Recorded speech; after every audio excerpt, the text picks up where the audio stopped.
Okay, here we are with the status. I'm going to go through some of the features of this watch. One of the things is it's very stealthy, and the fact that no one knows it's really a smartwatch, which is super cool, because I don't look like everybody else on the street that's wearing, one of those other, let's say, smartwatches. This is also much more durable. Titanium case. It's very, very heavy duty.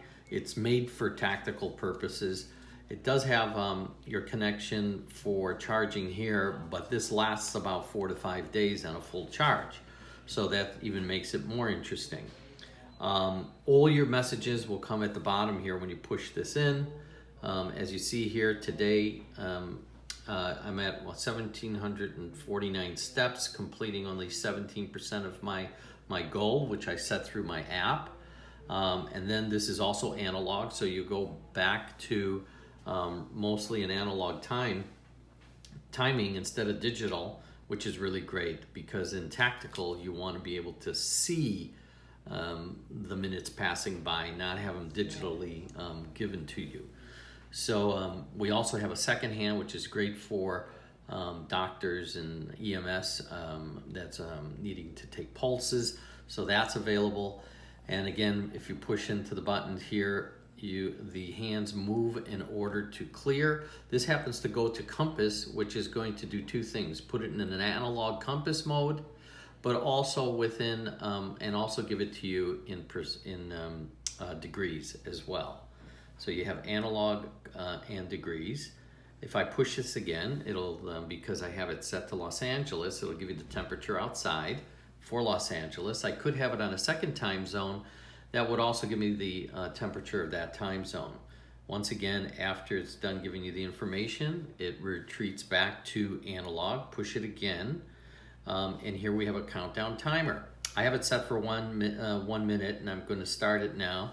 And once it counts down to 0, it will chime and also vibrate on my wrist. The great thing about this is that all these functions, especially with the timer and the stopwatch, that I'm going to show you next, can also be controlled from your app. So the countdown timer is at 40 or 39 seconds here.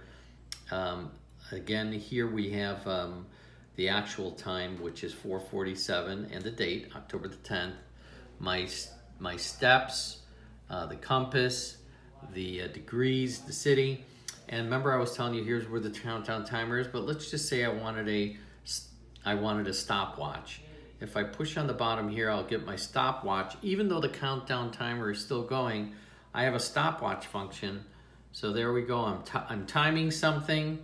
I'm stopping it. Took 4 seconds and 56 tenths of a second. I'm gonna hold this down, and guess what? My countdown timer just buzzed to me and everything else. But I do want to set this the stopwatch, bring it back to 0, which I just did. So there's some of the functions that you have, but the greatest thing is I also get all my messages on this screen.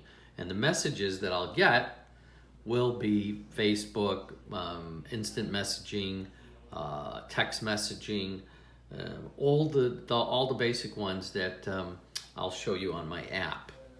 Okay? And here's the app and all the messaging.